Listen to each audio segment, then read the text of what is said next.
Alright, hello boys and girls, Mr. Roy again with Cooking with Mr. Roy. Today we're going to make a roux. I've got a cup of, what? I'm trying to film this. I've got a cup of grease, I've got a cup of flour, but I always put 2 to 1, so 2 cups of flour to every 1 cup of grease, or if you want to use half a cup of grease, a cup of flour, just 2 parts to 1 for this. Over here I have my onions cut up, 2 onions. I have my garlic and some, a messy counter too. Well, it's Snowmageddon. And I have some sausage and some celery over here. You always want to make sure you have all your ingredients pre-cut before you get started. So when you go to put them in the roux, you don't burn the roux. Now I've got my pot heating up. I'm going to pour the grease in here. You want to get your grease almost smoking hot, but not too hot. Remember, when you stir the flour in, we're just making a roux today. We're going to make a gumbo later. I may add it to the video, I don't know. But today we're just going to make a roux. Okay? I've got my handy dandy wooden roux stirrer. But I can't edit that word out. I'm going to pour this in here and start stirring it. You must be very careful. I'm going to break my own rule here. Pour a little in here. See how it sparkles and shimmers? Let's stir this up. And remember, you can't walk away from this because it's going to burn if you do. So I just keep stirring that. I'm going to add more. Alright, for illustrative purposes, I've put some more. Put the rest of this in there. Usually you should stir this in before you do it, but for my video with nobody to film this, I'm just going to do this real quick like this and show you. Alright, get it all mixed in there. And the color of the roux, you want to go, I've got my fire almost all the way up. The roux, if I get this all mixed up, I'm going to keep stirring it. Don't burn yourself, I mean this stuff is hot. Alright.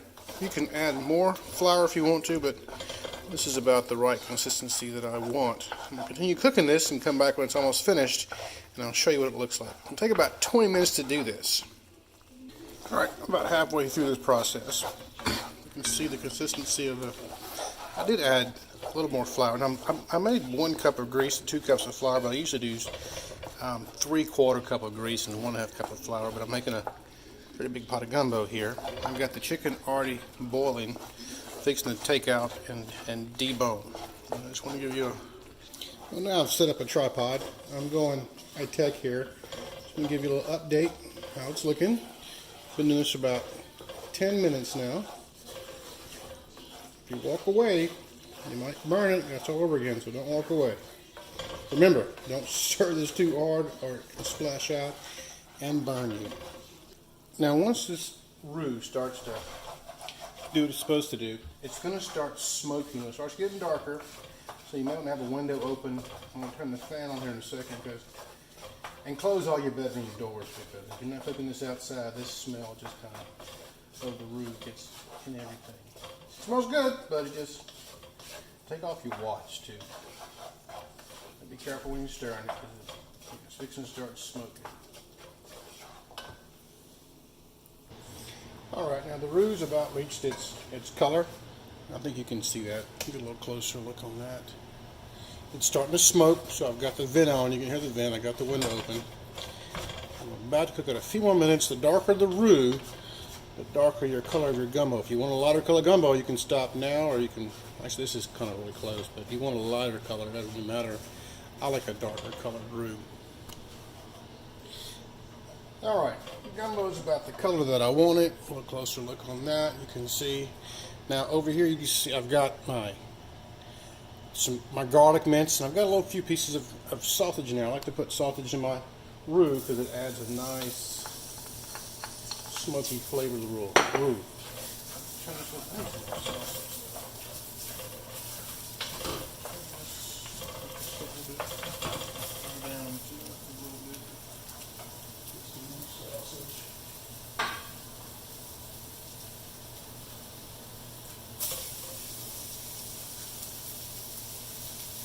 Now, the sausage and the vegetables, the onions I'm fixing to put, that's all extra.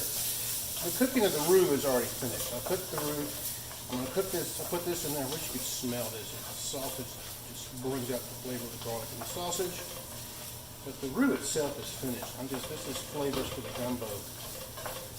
So you can cook it different ways. This is the way that I cook it. You can see how dark it is. I'm going to add, now this is frozen. I usually use fresh, but today I don't have any, so this is frozen. Some onions and I got frozen bell peppers, but I usually like to use fresh. I'm gonna let this cook a little while, but that's how I make a roux. You can use this to make chicken fricassee, chicken stew, beef stew. I used to make beef stew also. Meatball stew. That's just the roux. It's a base. All those things. Well, I hope you enjoyed that. I didn't burn myself this time, but let's hope things go well. Well, I hope you enjoyed that. I'm going to now switch over to actually making the gumbo. So, until next time, goodbye.